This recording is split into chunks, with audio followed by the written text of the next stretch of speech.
prishe gjitha llogaritë. Ti më rëgjallë të kërë palitë? Jo, nuk flas palitë. Prej kohësh isha vendosur të jepja fund jetës dhe kam pasur arsyet e mia.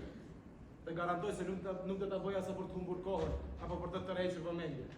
Ti erdhe i paftuar dhe më riktheve në një botë nga cila isha ngopur deri në fytyrë. Më pyete?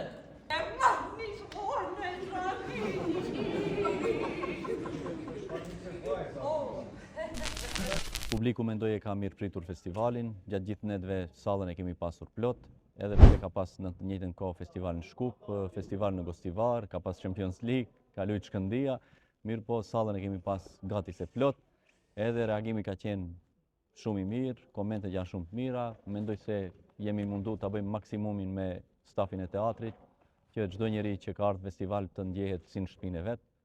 Po këto u alëm komentin publik. Festivalet kryesisht janë festa dhe shfaqjet kanë qenë më shumë me tekste reflektimi. Do me thonë shumica e teksteve ne gjejmë pak a shumë vetveten, edhe gabimet që i bëjmë dhe mbi ato gabime të reflektojmë. Pra shumica e teksteve ka qenë mbi reflektimin e situatës momentale apo aktuale. Të akomodosh mbi 100 persona për këto 5 net nuk ka qenë shumë e lehtë, do me thënë trupat kanë ardhur, janë akomoduar në për hotele, janë mirë pritur, do me thënë llogaritë dikush i stafit ma tha çdo natë e kemi pas nga një dasëm dhe kjo është sfidë e madhe.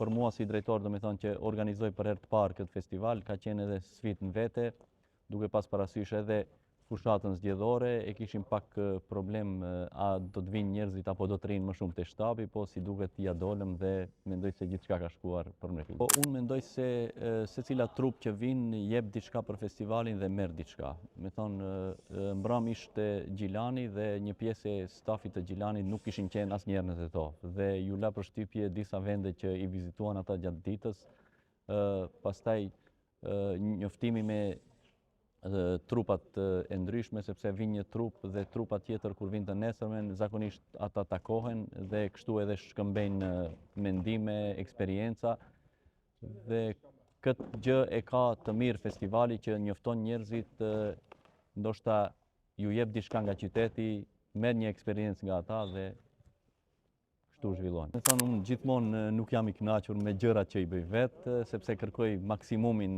që mundem të marr nga vetja, edhe kur jap maksimumin, kërkoj një maksimum tjetër. Për vitin e ardhshëm do doja pak më shumë buxhet që të sjellim shfaqje vërtet nga shumë larg, që publiku, do me thonë, nuk ka shans t'i sheh në trojet apo në vendet shumë të afërta, po që sjell vetëm festivali. Dhe kjo është ëndra ime, do me thonë, edhe festivali të bëhet me çmime dhe çmimet të jenë me një pagesë shumë dinjitoze, edhe të bëhemi një festival që do të jetë konkurrent me festivalet më të mëdha në rajon. Projektet infrastrukturore janë të vonuara dhe të komprometuara. Ç'do me thënë kjo? Asgjë fare. Fjalë të bukura që t'i ngovojnë shkencore. Vetëm sa bën efekt. Apo mendon se Barnaxhiu merr vesh më shumë? O, Nikçe, 7 herë partës liste ka qenë. Pra, koha për t'i thënë, falenderit shumë për kontributin. Tani let vidi kushiri. U lodhëm nga politikanët pensionistë. Populli do fytyra të reja. Dëgjoni.